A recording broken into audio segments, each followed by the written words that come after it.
Today's lesson is called Palau, Paradise on Earth.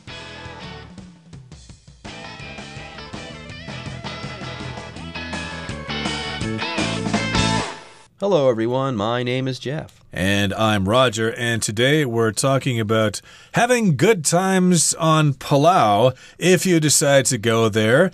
We did mention that it's in the Pacific Ocean, and Taiwan is also in the Pacific Ocean, so there are probably pretty short and cheap flights there from Taipei, or maybe you can transfer in Manila or something.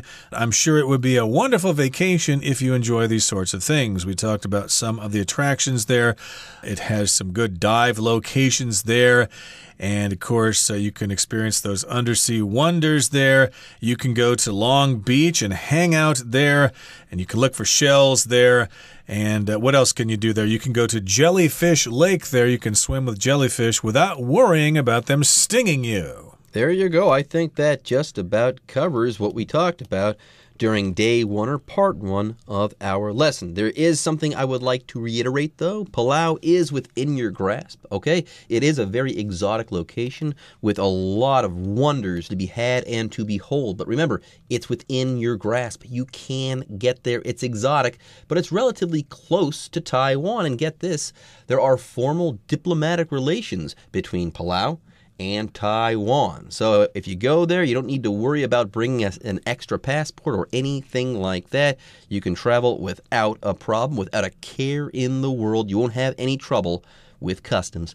All right, folks, with that, it is time for us to take a short break, but don't go away. We'll be right back after this. If you're longing to lose yourself in a remote location for a day, take the speedboat to Kyle Atoll, a ring of reef and islets surrounding a gorgeous lagoon. Once there, you can go fishing, go snorkeling, or spend your time relaxing on the pure white sand beaches. It's the perfect escape for stressed-out urban refugees.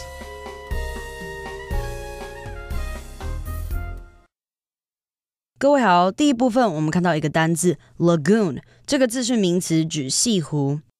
例如 The children played in the calm water of the lagoon. 孩童在平静的西湖玩水。再来我们看到的单字是 snorkel， 这个字为动词，指浮潜。像是 To Max, the most interesting part of the tour is to go snorkeling. 对 Max 来说，这趟旅程最有趣的部分是去浮潜。另外这个字还可以当名词使用，指潜水用的呼吸管。所以可以说 Lola choked when her snorkel became filled with water.Lola 的呼吸管进水，让她呛到。接着我们看到名词 refugee 有难民之意。例如 Over the past few years, Germany has taken in many refugees from other countries. 过去这几年，德国收留了许多其他国家的难民。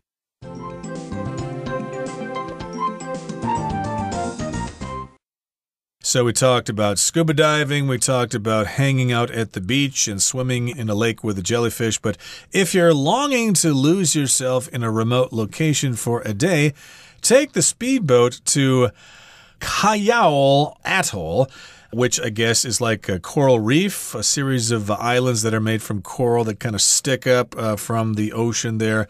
And this, of course, is an atoll, a ring of reef and islets surrounding a gorgeous lagoon. Ooh, a lagoon. I love that. That's like a separate body of water that is kind of away from the ocean, but it's still connected to the ocean. There you go. That's what a lagoon is. Now, at the beginning of this sentence, we have something easier to talk about. It says, if you're longing to lose yourself. If you are longing to do something, by the way, you have a strong desire to do that thing. You really want to do that thing. You are yearning to do that thing. So here, let's say you're in Palau, and you've done all the diving, and you've gone to Long Beach and stuff like that, and you want to be alone. Okay? If you're longing to lose yourself in a remote location for a day and be alone, you can go to this atoll, which is a ring of reef and islets surrounding a gorgeous lagoon. And I believe what happens is that atolls are formed when old volcanoes erupt and then fall into the ocean, and all that's left is the base of that volcano. And that ring that you see is what's left of the base of that volcano. And what's inside? Well, the volcano falls into the ocean and the lagoon is what remains. So you've got that ring of reef, you've got some assorted islets around there, and then also that lagoon that results when that volcano collapses into the ocean after erupting. And you know, you've been to Palau, maybe they've got some villages with lots of people hanging out there, maybe some wild Westerners are there to have a rave or something like that. So maybe you want to get away from it all and lose yourself in a remote location, to be off all by yourself. And we have the phrase to lose yourself in a place, which means you kind of just forget about the rest of the world and you've got this place all to yourself. You're yearning for this. You're longing for this. You really want to lose yourself in this remote location. You're sick of living in a big city like Taipei or Kaohsiung. You want to remind yourself that you're still a human being. So go to this place. And you can take a speedboat there, which is a boat that has either an outboard motor or an inboard motor. In any case, a speedboat can get you someplace in the water pretty fast. It's much faster than a canoe. Anyways, more on this atoll. Okay, you can go there and lose yourself in this remote location, but there's still plenty to do in this remote location. Get this, once there, you can go fishing, go snorkeling, or spend your time relaxing on the pure white sand beaches. So there you go. If you like beaches, you can go to this place and enjoy the white sand beaches to be found there as well. Now, one note, here it says that you can go snorkeling. Snorkeling and diving, or scuba diving, are two different things. They're similar. And some of the equipment that you use to scuba dive, you also use to snorkel. But yes, they're very, very different. If you snorkel, you do wear that diving mask so that you can see underwater. But you don't breathe using compressed air in a tank that you wear in your back. Okay, that's what you do with scuba diving. You have special equipment so that you can breathe while underwater. You breathe that air that is in your tank. It's compressed air in a metal tank that's on your back. When you snorkel, though, you don't wear that tank. Okay, you do wear the mask, but then you put a pipe in your mouth, okay, and you can breathe using this pipe. The pipe goes from your mouth and it goes out of the water. It's usually about, a couple of feet long or something like that in total. And what happens is you can swim along the surface of the water and still breathe, but you can keep your head down so that you can look underwater while you're swimming. But yeah, for the most part, you can't swim underwater for long if you're snorkeling. You're going to have to stay on the surface of the water. Yeah, but still, if you don't know how to scuba dive, snorkeling can still be a lot of fun. Or, of course, if you're not into looking at fish and stuff like that, you can spend your time relaxing on the pure white sand beaches. We seem to like beaches that have white sand. It's soft, it's comfortable, we just love it. And you can relax there as well and forget about all your troubles. It's the perfect escape for stressed out urban refugees. Okay, like us. Of course, Jeff and I live here in lovely, lovely Taipei. We love the city, but of course, big cities can be quite stressful with all the people and all the traffic and things like that. So, of course, with all that pressure around, you can certainly be stressed out, which means you've had lots of pressure for a long time. You're nervous all the time, and going to a nice place like this can be very relaxing, or we're describing it as being a perfect escape for urban refugees. Urban just means having to do with cities. The opposite would be rural. I grew up in a rural part of the United States, whereas, if you grew up in New York City, that would be an urban environment. And a refugee is somebody who's trying to escape a war zone. So we're using this not in its real correct sense. You're not actually trying to escape from Syria or someplace like that. But in this case, you're trying to escape the hectic life of the city. Which is kind of funny. Yes, if you were actually a refugee, you'd be trying to escape a war zone or a disaster area or something like that. But here they're saying, hey, if you're sick of the city, if you're sick of an urban environment, you can escape it by going to this place in Palau. All right, folks, with that, it is time for us to take a break, but don't go away. We'll be back right after this. Babelthaup Island is the place to learn about Palau's culture and history. There, you can visit the town of Arai and explore its Bai, a huge traditional meeting house for the village elders. Its size, decoration, and steep thatched roof make for an impressive sight. Then, head to the site of the Baruchai stone monoliths. also known as the Easter Island of Micronesia. The origin of the refrigerator-sized stones, the largest of which weighs about 5 metric tons, is unknown. Some say they were brought to the island from elsewhere nearly 2,000 years ago.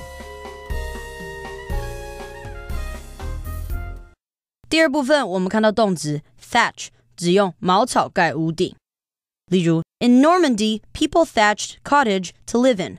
在诺曼底，人们用茅草盖农舍的屋顶居住。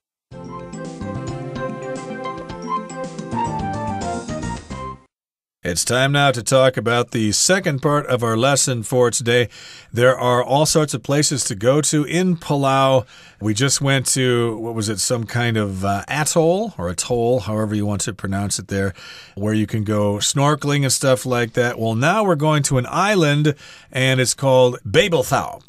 Okay, Babelthaup, very good. Yeah, that's not exactly how it's spelled. It's not phonetically correct at all, yeah. The writer of this article has actually been there, so she knows how to pronounce these words, and that's that island there, Babelthaup. And it's a place to learn about Palau's culture and history. So if you're not totally into the outdoors, like scuba diving or hanging out at beaches, you might want to learn about the culture and history of the place, like their art, their music, and things like that. Also, their history. I guess Palau was once a territory of the United States, but it later became an independent country. So, of course, it's got a rich history there that might be worth learning about. There you go. There, on this island, you can visit the town of Irai and explore its bai, a huge traditional meeting house for the village elders. So there you go. Apparently, these houses are very important to the culture of Palau because that's where the village elders used to meet and conduct business and stuff like that. So go ahead and check these out. Now, let's go ahead and talk about this particular bai found on Irai. Get this, its size, decoration, and steep thatched roof make for an impressive sight. So, why is this such an impressive sight? Why is this bai so cool to look at? Because of these things, okay? Because of its size, decoration, and because of its roof. These things make for or have a hand in helping this place to become or to be an impressive sight. So yes, this phrase to make for the most part means to cause, okay? What causes this to be an impressive sight? Well, these things that we mentioned before. Its size, decorations, steep thatched roof, so on, so forth. So here, the size, the decoration, and these amazing roofs make possible this amazing sight. These things make for an impressive sight. Yes, it'd be quite a subject for photography. Then head to the site of the Beruchai stone monoliths. I hope I said that right. That's something you can see there. It's also known as the Easter Island of Micronesia. If we mention Easter Island, you think of those big statues that appear to be looking up into the sky. Nobody really knows how they got there. But hey, this place has some similar structures there. The origin of the refrigerator-sized stones, the largest of which weighs about 5 metric tons, is unknown. So these are large pieces of rock or monoliths, like at Stonehenge in England. Those are all big monoliths there. And, well, the largest of these big stones, these monoliths, is pretty heavy. It weighs about 5 metric tons. A metric ton, of course, is 1,000 kilograms, which is probably pretty heavy, but nobody really knows why they're there or how they got there. Exactly. Their origin is unknown, but some people do have theories on how they got to Palau here, and that's what we read about in the next sentence. It says, some say they were brought to the island from elsewhere nearly 2,000 years ago. By the way, here we have the word elsewhere, and here this word means somewhere else. Okay, so here, these stones we were saying, were brought to the island from elsewhere. They were brought from somewhere else. They were in some other place before, and then they were brought to Palau. Right, so for example, I could say, I hate my job at this company. I want to work elsewhere. I want to work someplace else. So yes, that's the theory here. At least some people believe this, that those big rocks aren't from Palau itself. They came from someplace else many thousands of years ago. Okay, that brings us to the end of the second part of our lesson. Here comes the third part. Let's listen first. Whether exploring under the sea or adventuring on land, remember that the people of Palau take environmental protection very seriously. Palau was the first country to ban sunscreens with toxic chemicals, and all visitors must take the Palau Pledge. Doing so is your promise to preserve and protect this island paradise.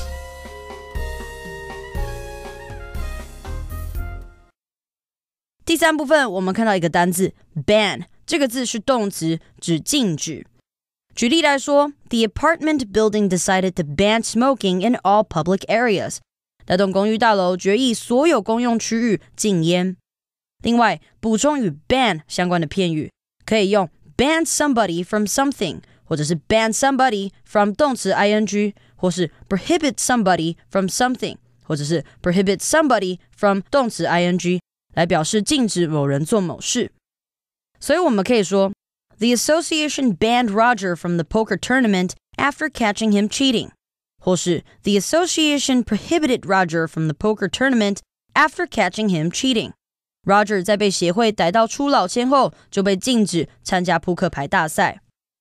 接着我们看到一个单字 toxic， 这个字是形容词，课文中指有毒的，像是 The company was fined for dumping toxic chemicals into the river. 这间公司因为在河中倾倒有毒化学物质而遭罚。而 toxic 除了上述的意思之外，还可以指引起不快的。我们可以说 Venus couldn't bear to work in her toxic work environment any longer. Venus 再也无法忍受在她令人不舒服的工作环境继续工作了。最后我们看到名词 pledge 用来指誓言、保证。例如The entrepreneur made a pledge to donate a large sum of money to charity. 企业家立下誓言会捐赠很多款项给基金会。而 pledge 除了当名词之外，还可以当动词使用，有保证给予或发誓之意。所以我们可以说 The presidential candidate pledged to cut unemployment rates if she were elected. 那名总统候选人承诺若自己当选，要降低失业率。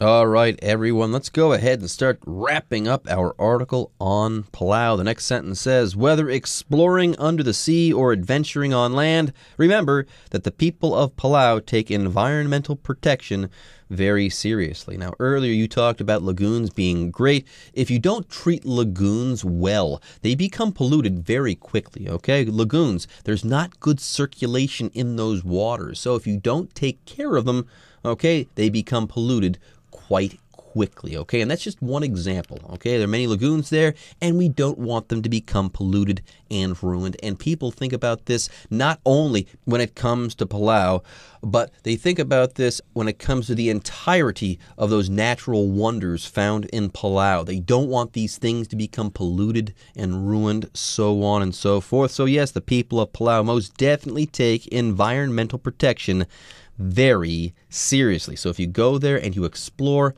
treat the islands nicely. Don't litter. Don't pollute the place. Be a good tourist. Anyways, let's go ahead and talk about the verb explore right now. If you explore, you go to a new and unknown and unfamiliar place in order to learn about it, in order to have fun there, in order to make yourself familiar with it, so on and so forth. You can also just say that if you explore a place, you're going to that place because you're curious about it and you want to know all about it. You want to become familiar with it. You could say, the world is a magical place. Let's explore. Indeed, or I'd love to travel to Scotland and rent a bicycle and just explore the countryside there. Ride around, check things out, look at castles, look for the Loch Ness Monster or whatever.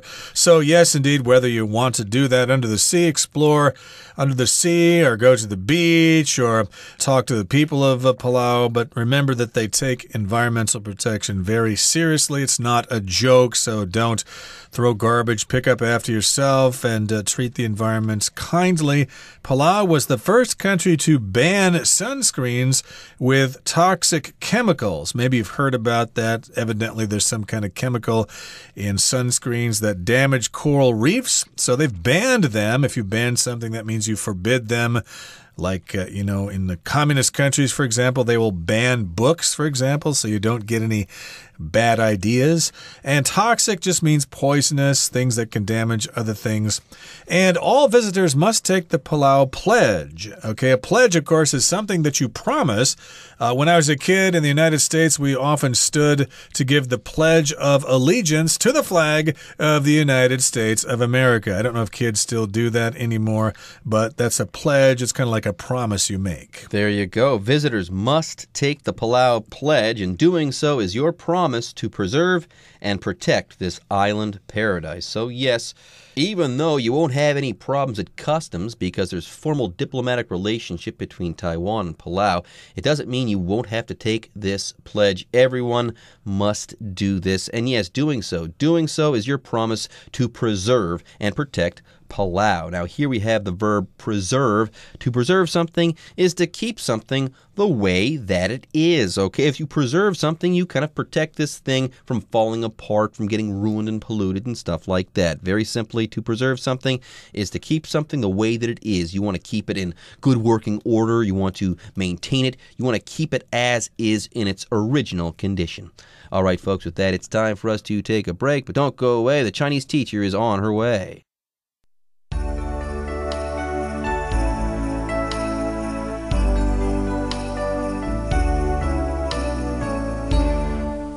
各位同学大家好，我是 Hanny。 我们来看今天的文法重点。课文第二部分有介绍到八堵桥石柱群。那读到这个段落的倒数第二句，他说 The origin of the refrigerator-sized stones, the largest of which weighs about 5 metric tons, is unknown. 这些冰箱大小的石头，最大的石头重达大约5公吨，那起源尚不得知。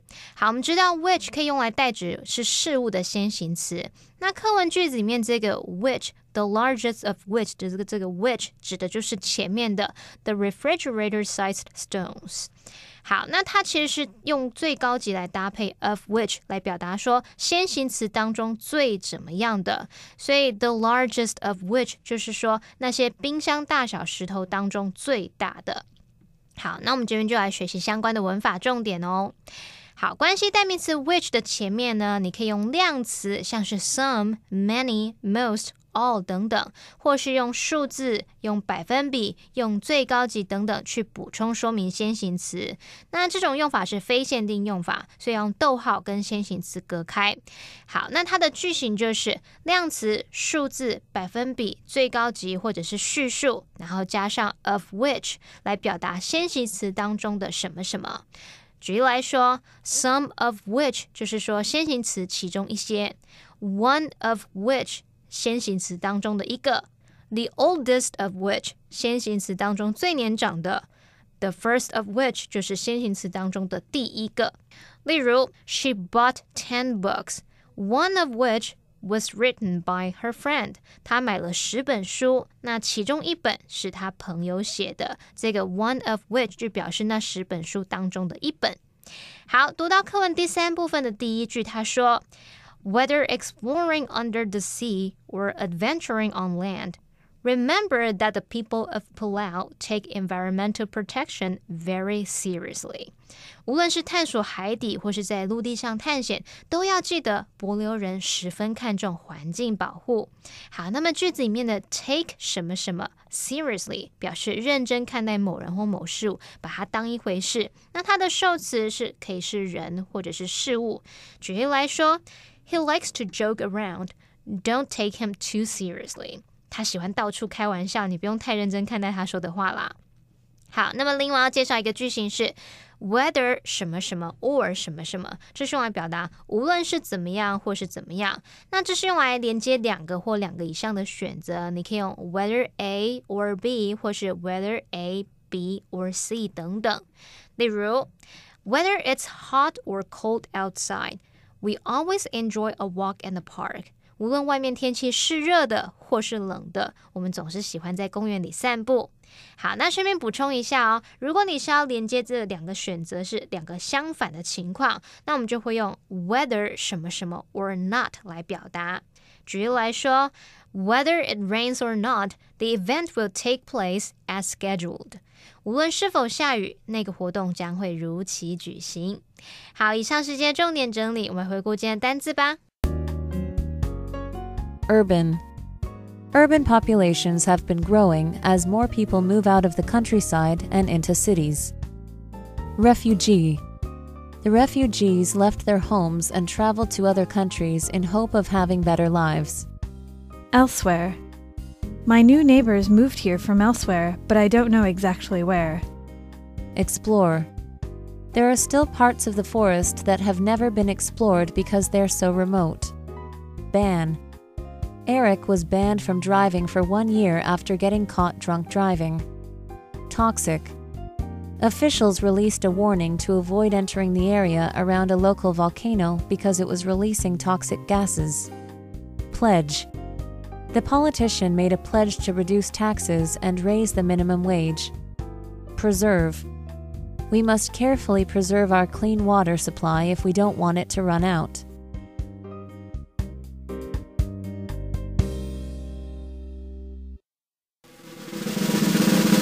Discussion Starter starts now!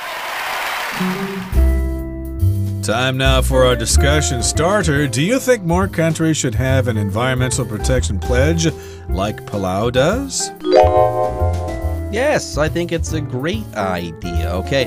Maybe not everyone's going to follow it, but if you do have this pledge and you make everyone take it, at least this idea of environmental protection, it's going to be in their minds. They're going to think about this, whereas if there were no pledge, it might not come to their mind at all.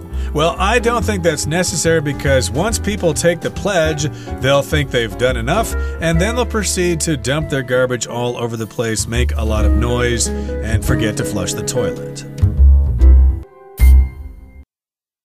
Okay, everyone.